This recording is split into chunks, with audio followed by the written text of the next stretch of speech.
Vamos tirar todas as dúvidas sobre o Alzheimer, que é uma doença sem cura, que prevalece entre as demências que atingem 55 milhões de pessoas no mundo e também faz 100 mil novas vítimas no Brasil a cada ano, hein? E com a expectativa de vida cada vez maior, é importante a gente conhecer melhor o Alzheimer, seus riscos, sintomas, diagnóstico e cuidados também.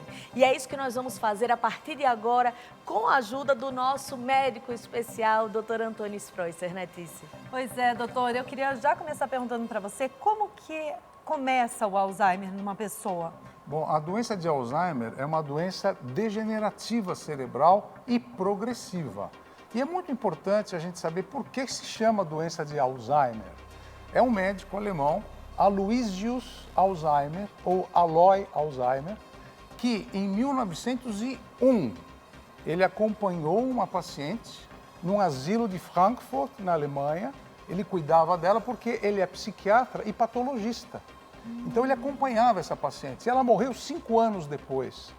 E ele não sabia do que ela morreu, mas a memória dela apagou. Ele pegou o cérebro dela, levou para a Universidade de Munique, estudou o cérebro junto com patologistas e viu que o cérebro dessa paciente, chamada Auguste Dita, não tinha o tamanho normal, tinha um tamanho menor, atrofiado, degenerado e ainda mais, apresentava placas de proteína amiloide e também emaranhados. E ele ficou com aquilo na cabeça e ele, então, em 1906, escreveu sobre a doença de Alzheimer. Uma doença progressiva que atrofia o nosso cérebro, perde a memória e outras alterações, principalmente no córtex frontal e na região do hipocampo cerebral, que são as áreas que mais afetam a nossa condição neurológica. Para entender melhor, eu vou mostrar essa animação para vocês. Então, na doença de Alzheimer, o nosso cérebro normalmente, ele é um emaranhado de células chamadas neurônios e umas falam com as outras. Na memória, por exemplo, eu preciso me lembrar, uma fala com a outra, isso foi em 1947, não, foi isso. Então, existe uma transmissão elétrica dentro da célula do neurônio e essa transmissão elétrica passa de célula para célula por intermédio de neurotransmissores. E esses transmissores são essas bolinhas que vocês estão vendo e passa então a memória, a fala, o comportamento, a atuação, você vai caminhar.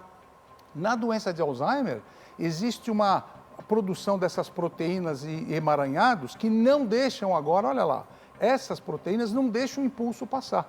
E o pior, o neurônio morre, a célula nervosa morre, ocasionando então a atrofia cerebral. E uma das coisas que mais acontecem é nas pessoas que têm mais idade. Então a gente, como está vivendo muito mais atualmente, a gente tem que se cuidar. Doutor, e como é que a gente pode identificar o Alzheimer? Bom, quem tem doença de Alzheimer sabe que alguma coisa está errada no nosso corpo.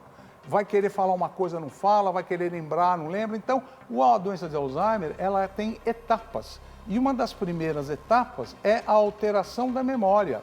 Então, você não lembra o nome da pessoa, não lembra mais a data, você não sabe direito o livro que você leu. Começa por aí. Depois, tem segundo plano, alterações na fala. O seu cérebro pensa uma coisa, mas você não consegue pôr para fora. Você não consegue se esclarecer bem. Você não consegue falar direito o que você está pensando. Tem a terceira fase, que é uma das piores, que é aquela confusão no tempo e no espaço. Você já não sabe onde você está, você não conhece direito as pessoas, você começa com essas alterações todas que eu falei, isso mexe muito com a parte emocional da pessoa. Então a pessoa tem uma depressão, ansiedade, não dorme à noite e o pior, essa fase terminal, que nós chamamos fase terminal da doença de Alzheimer, você perde o reflexo, você não segura mais a urina, você não prende as fezes, emagrece muito e não consegue engolir. Os músculos não funcionam, então você atrofia, você perde peso, tem infecções e você pode morrer. Agora, doutor, se algum parente na minha família teve Alzheimer, é mais fácil eu ter? Sim. É hereditário? É assim, quem tem pai, mãe, tios próximos, são os primeiros parentes, tem mais chance de ter a doença de Alzheimer. Mas, além disso, é muito importante lembrar que os fatores que podem levar à doença de Alzheimer são a maioria deles que podem levar a doenças do coração também. Porque o sangue não chegando direito no cérebro, ele pode atrofiar. Então, sedentarismo, diabetes, idade avançada, aqui eu tenho um pormenor para comentar com vocês. Na idade avançada, se você tem, por exemplo, de 65 a 74 anos, nós temos 4 diagnósticos para cada 1.000 pacientes. De 75 a 84 anos, esse número já passa para 32 casos para 1.000 pessoas. E acima de 85, esse número já vai para 76 pessoas para cada 1.000. Então, a idade é um fator importante. Depressão, tabagismo e o consumo excessivo de álcool são fatores importantes que também podem levar à doença. Doutor, antes de saber o diagnóstico, uma dúvida. Um lutador de boxe que leva muita pancada na cabeça, Sim. né? O senhor já falou do tabagismo, já falou do consumo excessivo de álcool. Tem mais chance de ter o Alzheimer também? Pessoas que têm trauma de crânio, foi bom você ter falado nisso, pessoas que têm trauma de crânio, traumas seguidos, por exemplo, lutador de boxe, pessoas que caem muito, que têm quedas, acidentes de carro com trauma craniano, tem maior incidência de desenvolver essas demências e a demência mais importante é a doença de Alzheimer. E como é feito o diagnóstico, doutor? O diagnóstico geralmente é feito por um neurologista, o exame clínico é importante, conversar com o paciente, fazer o exame clínico, auxiliado por exame de sangue. Nesse exame de sangue a gente vai ver as proteínas beta-amiloide e as proteínas tau, e também no líquor, a gente colhe o líquor, aquele líquido da espinha, e nesse líquor a gente vai pesquisar essas duas substâncias que eu falei.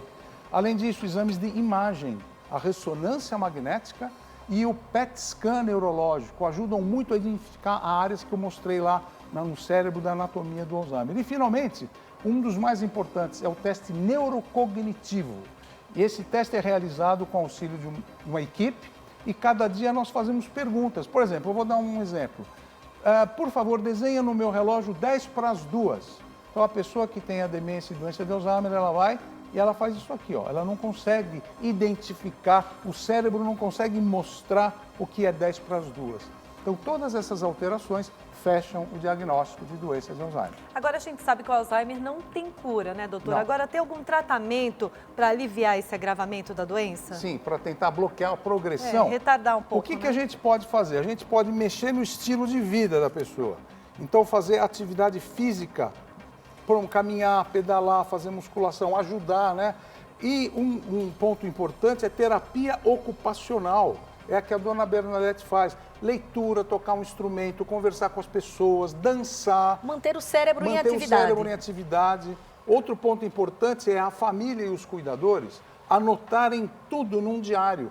Porque a semana passada a pessoa vomitou, semana passada ela perdeu, por exemplo, fezes, não está falando mais. Então é importante ter um diário para o médico também acompanhar. E finalmente o uso de medicamentos que são anticolinesterásicos e a memantina, que são um grupo de medicamentos que servem para tentar iluminar mais o cérebro, dar mais condição para o cérebro funcionar e postergar a evolução da doença. Tem uma pergunta que chegou do Twitter, doutor. Olha lá, vamos ver aqui. Estou com 65 anos e gostaria de saber como identificar precocemente o Alzheimer. Assim, muitas vezes, doutor, na correria do dia a dia, no estresse, até os mais novos acabam esquecendo Sim, mesmo. isso É um motivo de preocupação? Eu acho que a gente fica muito preocupada. Será que já é um sintoma do Alzheimer? O nosso cérebro, Renatinha, é igual a um computador. Quanto mais informação você põe, mais a memória vai diminuindo.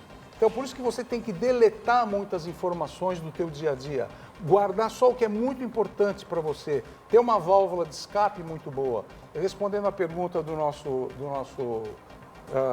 que estava vendo o nosso programa, é assim, existem esses exames que eu falei de líquor e de sangue para identificar essas proteínas, fazer esse PET scan e a ressonância magnética e principalmente o teste que eu falei neurocognitivo, é muito importante esse teste para a gente localizar onde é o problema, porque às vezes você está num problema de ansiedade e depressão que altera muito esse teste também. E é depressão, não é Alzheimer.